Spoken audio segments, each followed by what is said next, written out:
உலக மக்கள் அனைவரையும் யோகா நாகையின் சார்பாக வணக்கத்தை தெரிவித்து பயிற்சியை தொடங்கும் இந்த வேளையில் பல ஆசனங்களை கொடுத்துருக்க நீங்களும் மகிழ்ச்சிட்டீங்க. உங்கள் அனைத்து யூடியூப் நண்பர்களுக்கும் யோகா நாகையின் சார்பாக வணக்கத்தை தெரிவித்து பயிற்சியை தொடங்குறேன். இப்போ நாங்கள் செய்ய போகிற ஆசனம் எல்லாம் செஞ்சிருப்பீங்க. பாருங்க, பார்த்து முயற்சி எடுங்க. வராத போனால் மல்லு கட்ட வேண்டாம். மல்லு கட்டுவது ஆசனம் அல்ல, அன்போடு செயல்படுத்த வேண்டும். கருட ஆசனம். இந்த கருட ஆசனத்தை எப்படி செய்வது? முதல்ல மூச்சை கவனிக்கிற நேரம் நெல்லு.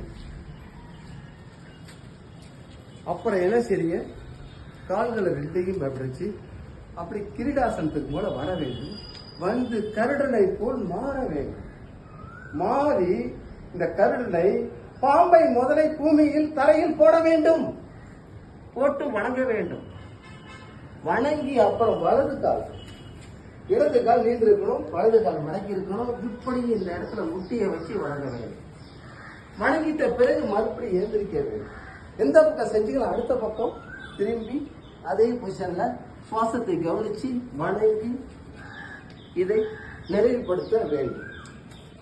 அப்படி செய்யும் போது உடல்ல உங்க உடம்புக்கு அவங்க தாங்க முதல்ல டாக்டர் என்ன நடக்குதுன்னு தெரிஞ்சுக்கலாங்க. இது அறியாததான் பல நோய்கள் வருது. நண்பர்களை இப்ப அனைவருக்கும் நன்றி சொல்லி அவங்க இந்த பயிற்சியை செய்ய போறாங்க.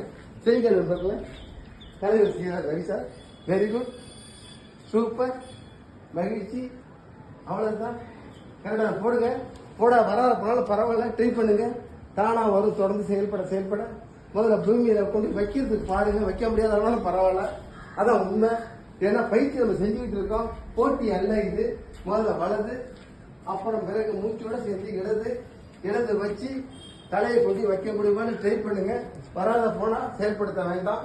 இதான் தொடர்ந்து செயல்பட உடல் ஆரோக்கியம் இருக்கும் இடம், யோகா இருக்கும் இடம். இதுல எந்த மாற்றமும் இல்லை என்று இந்த இடத்துல நீங்க தெரிஞ்சு அனைவரும் பயிற்சியை தொடர்ந்து செயல்படுங்க. வாழ்கே நலம், வளர்கே யோகா.